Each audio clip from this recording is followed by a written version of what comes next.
avec un CAC 40 qui est revenu à 5450 points, actuellement légère progression. Et Facebook, finalement, qui impacte très peu le reste des marchés. On peut en dire un mot avec Romain Daubry, qui est avec nous en duplex, membre de la cellule Info d'experts de Bourse Direct. Bonjour Romain. Votre sentiment de marché et l'analyse que vous faites du marché aujourd'hui, quand même, moi je suis très surpris par le fait que Facebook se crache de 18-20%, qu'on détruise 120 milliards de capitalisation boursière, enfin, ce qui est un chiffre historique dans l'histoire des marchés, et que ça ne provoque pas une vaguelette en dehors de Facebook.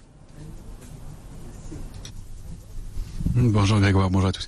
En effet, c'est pas très rassurant ce genre de comportement sur le marché. Alors, si on veut pondérer les choses, on peut se rappeler que depuis mars dernier, Facebook avait repris quand même 46% depuis son trou d'air. Donc, qu'elle corrige et qu'elle rende une partie du bénéfice, c'est pas très choquant. Globalement, le contexte est plutôt favorable si on regarde aujourd'hui sur les résultats trimestriels des valeurs du S&P. Il y en a 148 qui ont publié, peut-être un peu plus maintenant, mais sur les 148 qui avaient publié hier soir, il y en a 86% qui ont publié des résultats supérieurs aux attentes. Donc ça, c'est plutôt favorable. On a ce petit coup de boost de l'accord entre Jean-Claude Juncker et Trump qui donne un coup d'air au marché. C'est pas un bouffée d'air au marché, c'est pas une bonne nouvelle, mais c'est une mauvaise nouvelle qui s'en va, en tout cas, ou un risque qui s'éloigne. Donc ça, c'est plutôt pas mal. Le discours de la BCE qui est plutôt prudent pour l'instant, évidemment, dans ce contexte. Voilà, plus accompagné d'un contexte qu'on le voyait déjà et qu'on évoquait il y a une dizaine de jours, un peu prudent, haussier mais prudent, et donc qui laisse de la place au marché pour monter, comme on le voit là, un peu en dents de scie. Alors on a eu quelques signaux en début de semaine de légère pression haussière. Ça fait plus de 3 semaines, un mois qu'on n'en avait pas eu, notamment par les volumes. On a eu des volumes assez importants à la hausse en début de semaine sur le CAC 40, pas loin de 4 milliards. C'est pas énorme, mais c'est quand même beaucoup plus que ce qu'on a connu, et surtout pour la période estivale qu'on connaît là, où en général les volumes sont un peu moindres. Donc ça, c'est plutôt intéressant. Du côté des contrats à terme sur l'indice CAC 40, du futur CAC 40, la petite baisse de lundi avait vu la destruction de contrats futurs. Donc quand le marché baisse et qu'il y a moins de contrats futurs, c'est qu'il n'y a pas de pression baissière. Ce sont des vendeurs à découvert qui se rachètent, et donc ils enlèvent de la pression. Et le lendemain, la petite hausse qu'on a connue le mardi, il y a eu des contrats qui ont été créés. 10 000 contrats ouverts en plus sur le futur CAC 40, ça fait à peu près 370 000 contrats futurs. Donc on reste dans la moyenne du mois précédent. Ça aide, et voilà, c'est ce qui permet de donner des indices d'une hausse possible, et qui s'est matérialisée un peu aujourd'hui. Donc la bonne nouvelle, évidemment, y contribue, mais c'était voilà, perceptible. En même temps, c'est pas des mouvements très forts. 10 000 contrats créés, c'est pas gigantesque, et on voit que les mouvements se font un peu en dents de scie. On a une grosse accélération, puis une baisse et une stagnation. Voilà. L'autre élément qui va dans le sens d'une hausse, c'est que le ratio de couverture sur les options reste équilibré, mais il est un petit peu plus dangereux que le mois dernier. Le mois dernier, on était pessimiste. Là, on est équilibré. Il y a autant d'options d'achat que d'options de vente. Donc, il y a autant de protection que de positionnement à la hausse. Donc, ça sous-entend que le marché pourrait évoluer un peu en crabe, avec pas beaucoup d'intérêt, mais pour l'instant, il a choisi une légère orientation haussière. Alors là où c'est un peu dangereux, et pour revenir à ce que vous nous disiez par rapport à Facebook, si le ratio de couverture est plutôt équilibré, aux États-Unis, il est un peu optimiste sur le Nasdaq notamment, où là, il y a une position en call, en option d'achat qui est très importante. Et on dépasse les précédents points hauts de janvier-mars dernier, et janvier-février dernier, et en revanche, on le dépasse avec un peu plus d'optimisme. Donc pour moi, on est en train de créer les conditions d'un marché assez dangereux. Et le fait que le reste du secteur ne bouge pas, ou que le mouvement soit aussi violent, témoigne, à mon avis, toujours de cette phase dans laquelle on se situe de façon un peu large, qui est une phase de distribution toujours. J'y reviens, mais ça sont des exemples assez frappants, où le marché monte et on laisse des petites mains payer, donc il n'y a pas de pression baissière. Si on observe les volumes de prêt, eh bien ce sont des hausses qui se font avec un volume divergent. Alors les deux plus flagrantes pour ça, c'était pas Facebook. Facebook, c'était pas aussi flagrant, mais si vous regardez Amazon et Apple, elles montent avec des divergences non seulement graphiques, techniques, mais en plus elles montent avec des divergences de volume. Donc on laisse monter les titres, et puis à un moment, manifestement, il y a des grosses mains qui décident que ça suffit, et là il sort du papier, il donne du papier, et les titres baissent assez violemment. Donc là, pour bien comprendre, non mais c'est un point très important, Romain, mais ça veut dire que ceux qui achètent encore ces valeurs aujourd'hui sont plutôt des mains faibles ou des mains fragiles sur le marché. C'est ce qu'il faut comprendre, Romain.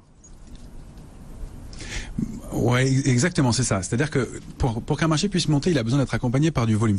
Pour baisser, il n'a pas besoin nécessairement de volume. Un marché peut baisser de son propre poids, en quelque sorte. Pour monter, le volume est nécessaire puisqu'il doit être accompagné. Le marché doit être étayé. Il faut qu'il y ait de l'intérêt. Quand l'intérêt diminue de plus en plus, comme c'est le cas là, il y a de moins en moins de volume, moins en moins d'acheteurs.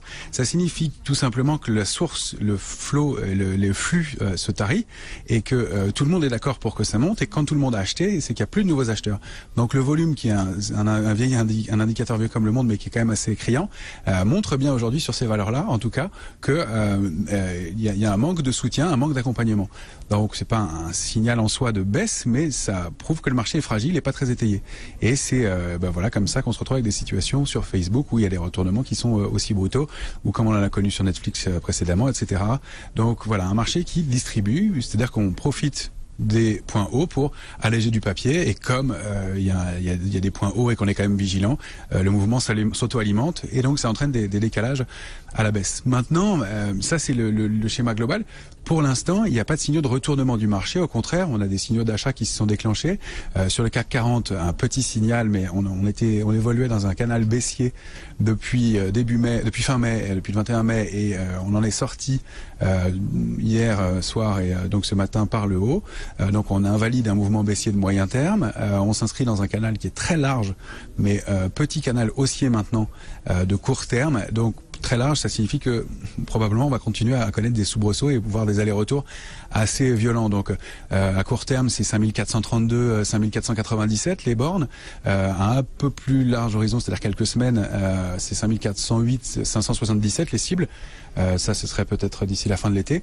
Ensuite, on peut envisager éventuellement une extension vers 5630 points. Je pense pas qu'on aille beaucoup plus haut, qu'on ait beaucoup plus de momentum ou d'énergie, mais ça fait quand même une progression encore relativement significative. Elle est à peu près du même ordre sur le Nasdaq. Les cibles graphiques qu'on a, c'est à peu près de cet ordre-là. Donc, on a encore du potentiel de hausse dans ce marché. On n'a pas de figure de retournement. Maintenant, on va le travailler avec parcimonie parce qu'on comprend que le marché est dangereux. Le contexte, on le connaît. Le tweet, pourquoi pas, mais globalement, et pas uniquement le tweet, le fait qu'on soit beaucoup monté récemment avec des divergences, que le marché est moins étayé, moins accompagné qu'il ne l'a été, que graphiquement ça se traduit par des divergences et que on constate que depuis le mois de janvier dernier, les mouvements de baisse qu'on a connus, les volumes sont plus lourds à la baisse, même si récemment on a eu un petit regain d'intérêt dans la dernière partie d'accélération, mais plus globalement sur les indices. Maintenant, il y a des secteurs qui sortent un peu du lot qu'on peut regarder. La prudence reste de mise globalement, et puis effectivement on voit encore des sanctions quand même très très lourdes. Alors Facebook bien sûr, mais sur les valeurs aussi qui ont publié en Europe, voilà, il faut pas se tromper de dossier quand on fait sa sélection de valeurs, qu'on soit professionnel ou particulier, parce que évidemment ça peut coûter très cher. Valeo, on est l'exemple encore aujourd'hui, moins 7% après l'abaissement des prévisions de l'équipementier automobile. Casino aussi, Casino qui a enfoncé des plus bas historiques en baisse de 7% après des résultats qui ne rassurent pas les investisseurs. Voilà pour les quelques exemples du jour. Facebook, on y revient très largement dans quelques instants avec Grégory Volokhin à New York. Merci beaucoup Romain, merci d'avoir été avec nous en duplex. Avec nous Romain Daubry, membre de la cellule info d'experts de Bourse Direct. BFM Business, Intégral Bourse, jusqu'à 18h, la bourse en temps réel. Cet été sur BFM